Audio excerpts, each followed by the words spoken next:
An electromagnetic wave of wavelength lambda, एक electromagnetic wave है जिसकी वेवलेंथ लैम्बडा है, is incident on a photo sensitive surface of negligible work function. मतलब जो work function है उसकी वैल्यू बहुत ज्यादा कम है, जीरो कंसीडर कर लेंगे।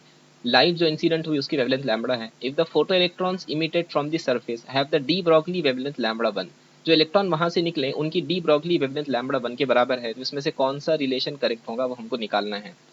और एक मर्तबा लैम्बडा क्या है, lambda is the wavelength of the incident light radiation and lambda 1 is the de Broglie wavelength of the emitted photoelectrons।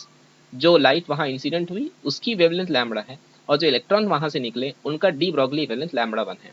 ठीक है जी। सबसे पहले Einstein's photoelectric equation, incident wavelength lambda है इसलिए हम लिख सकते हैं hc by lambda is equal to work function plus kinetic energy, work function plus kinetic energy.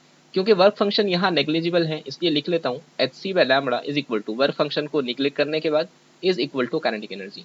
अब बताइए डी ब्रॉगली वेवलेंथ का फॉर्मूला क्या, जिसको हम लैम्बडा 1 के फॉर्म में लिखेंगे। डी ब्रॉगली वेवलेंथ का फॉर्मूला हो जाएगा lambda equal to h by p, या दूसरा formula lambda equal to h by kinetic energy के टर्म में h by under root 2m into kinetic energy, बराबर है।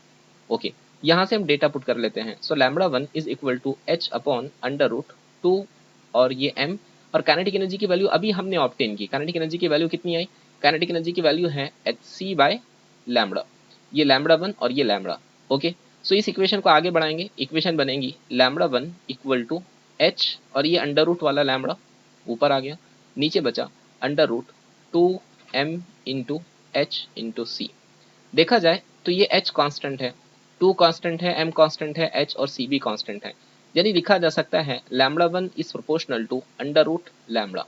स्क्वायर करने पर पता चलेगा लैम्बडा 1 का square is proportional to lambda, that's it. So यही हमारा रिक्वायर्ड रिलेशन है, ऑप्शन बी करेक्ट होना चाहिए, option B should be correct.